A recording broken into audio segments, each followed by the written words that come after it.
Assalamualaikum warahmatullahi wabarakatuh. Nama saya Ahmad Farin Nur Salim. NIM saya 64251752. Kelas saya 642C07. Asal kampusnya dari UBSI Cabang Keramat. Oke, hari ini saya akan menjelaskan materi tentang pendidikan anti korupsi. Yang pertama ada analisis kasus yang mendalam, praktik joki tugas dan skripsi. Jika titik absen adalah level dasar, maka joki tugas atau skripsi adalah level lanjut dari korupsi di lingkungan kampus. Ini adalah praktik di mana mahasiswa membayar pihak ketiga untuk mengerjakan kewajiban akademisnya. Selanjutnya, bentuk korupsi atau penyuapan dan pemalsuan intelektual. Secara teknis dalam ranah korupsi ini memenuhi unsur yang pertama, gratifikasi atau penyuapan. Contohnya memberikan sejumlah uang untuk mendapatkan keuntungan nilai atau gelar secara tidak sah. Selanjutnya, penyalahgunaan wewenang. Contohnya mahasiswa menyalahgunakan statusnya untuk mendapatkan pengakuan akademis tanpa melalui proses yang benar. Selanjutnya, pencurian hak intelektual, kayak mengeklaim pemikiran orang lain sebagai miliknya sendiri. Selanjutnya ada analisis penyebab atau menggunakan teori fraud triangle. Yang pertama, tekanan atau pressure. Adanya tuntutan lulus tepat waktu, IPK tinggi dari orang tua, atau tumpukan tugas yang dianggap terlalu berat. Selanjutnya ada kesempatan atau opportunity. Kebanyakan penyedia jasa joki yang terang-terangan di media sosial dan minimnya deteksi dari pihak kampus terhadap gaya bahasa tulisan mahasiswa. Selanjutnya, contoh yang terakhir ada rasionalisasi atau rationalization. Pembenaran diri seperti toh nanti di dunia kerja tugas ini nggak kepake atau semua orang juga melakukannya. Selanjutnya ada dampak yang terstruktur. Di sini ada 4 sektor dan 4 dampak nyata. Ya, sektor yang pertama ada pribadi. Contoh dampak nyatanya ada menghambat pertumbuhan daya kritis dan mentalitas instan atau mental pengemis hasil.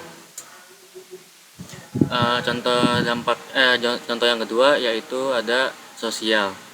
Contoh dampak nyatanya menciptakan ketimpangan mahasiswa, kayak bisa membeli nilai sementara mahasiswa jujur harus bersusah payah.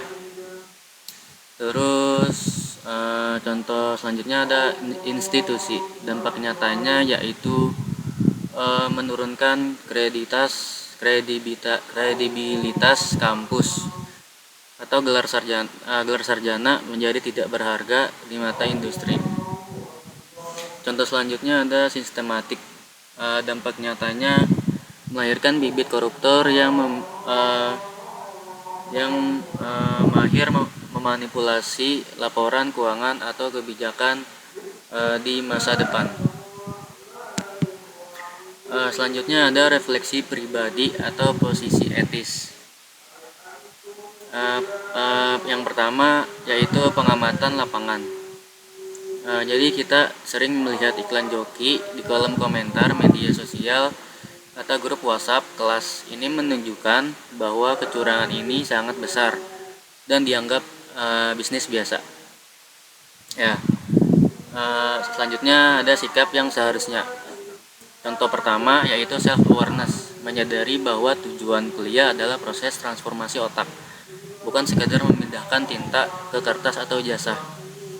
Selanjutnya contoh yang kedua yaitu prinsip zero tolerance. Kayak tidak memberikan toleransi pada kecurangan kecil. Jika kita membiarkan teman menyontek, kita sedang melatih mereka untuk berani melakukan korupsi yang lebih besar nanti. Selanjutnya yaitu solusi strategis atau anti korupsi. Untuk membangun karakter anti korupsi, mahasiswa harus mengadopsi 9 nilai integritas. yaitu yang pertama jujur, mandiri, tanggung jawab, berani, sederhana, peduli, disiplin, adil, dan kerja keras.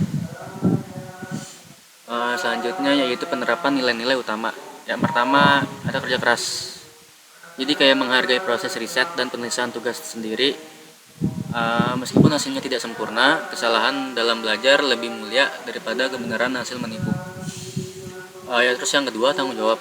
Berani menanggung risiko nilai rendah jika memang tidak maksimal daripada berbohong untuk nilai tinggi.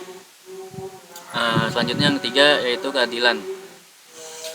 Kayak tidak mengambil jatah orang lain, contoh misal dalam kerja kelompok. Tidak menjadi free rider atau anggota pasif. Selanjutnya yaitu contoh nyata aksi mahasiswa atau anti korupsi. Contoh yang pertama ada gerakan kantin kejujuran. Kayak melapori atau menjaga sistem pembayaran mandiri di kantin sebagai ujian kejujuran harian. Contoh yang kedua ada budaya sitasi yang ketat. Kayak selalu mencantumkan sumber referensi dalam setiap tugas untuk menghindari plagiarisme atau bentuk kejujuran intelektual. Selanjutnya contoh yang ketiga yaitu berani melapor atau whistleblowing. Kayak melaporkan secara anonim jika melihat oknum dosen yang meminta pungutan liar atau pungli untuk kelulusan mata kuliah atau skripsi. Contoh selanjutnya yaitu manajemen keuangan organisasi yang terbuka. Kayak mempublikasikan laporan keuangan organisasi mahasiswa di meeting atau media sosial agar bisa diakses seluruh anggota. Jadi kesimpulan rincinya, korupsi di kampus adalah miniatur korupsi negara. Jika seorang mahasiswa sudah terbiasa menyuap joki untuk sebuah tugas, maka besar kemungkinan ia akan menyuap pejabat untuk sebuah proyek. Perlawanan terhadap korupsi dimulai dari kejujuran di atas kertas ujian. Sekian penjelasan dari saya tentang pendidikan anti korupsi. Assalamualaikum warahmatullahi wabarakatuh.